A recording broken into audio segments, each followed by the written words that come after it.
Kisah dari Jawa Tengah, Timun Mas. Kisah zaman dulu, ada seorang janda yang menginginkan seorang anak, tapi dia malah bertemu dengan raksasa.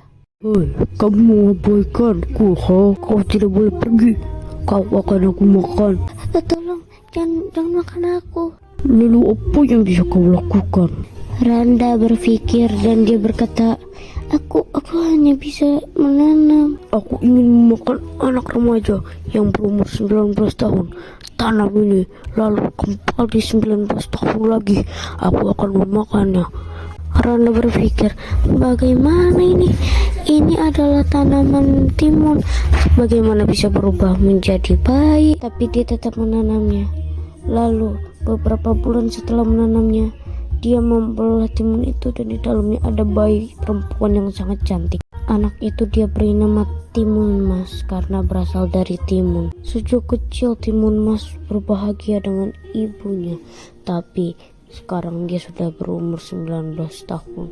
Lalu ibu itu terpaksa harus mengembalikan anaknya kepada raksasa buto hijau itu. Karena Timun Mas mendengarnya, akhirnya Timun Mas pergi ke dukun untuk meminta bantuan. Lalu dukun itu memberikan 4 kantong.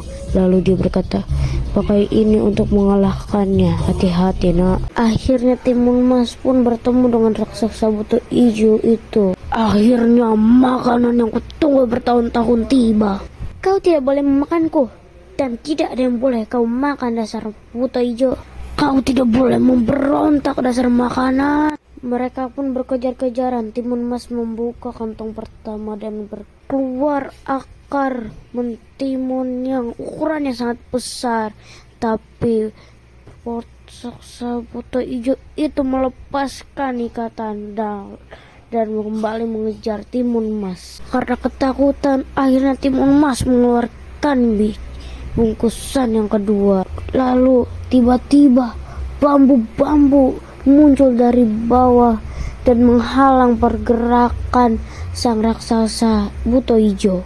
Oh dasar, kau tidak boleh memberontak dasar makanan. Aku bukan makananmu dasar raksasa buto hijau. Buto hijau mematahkan semua bambu yang menghalanginya. Sedikit terluka tapi dia tidak peduli itu dan lanjut mengejar Timun Mas yang semakin jauh. Timun Mas yang menyadari itu langsung mengeluarkan kantong bungkusan yang ketiga. Hah? Apa ini air? Kukira aku lemah dengan air, Karena Timun Mas merasa yang ketiga tidak mempan, akhirnya dia mengeluarkan bungkusan terakhir. Lalu lautan air itu berubah menjadi lumpur. Sang buto hijau tenggelam bersama lumpur itu. Lalu Timun Mas dan Bu Randa pun pulang ke rumah dengan bahagia. Dan tamat deh. Ya udah, makasih ya udah ngedengerin ya.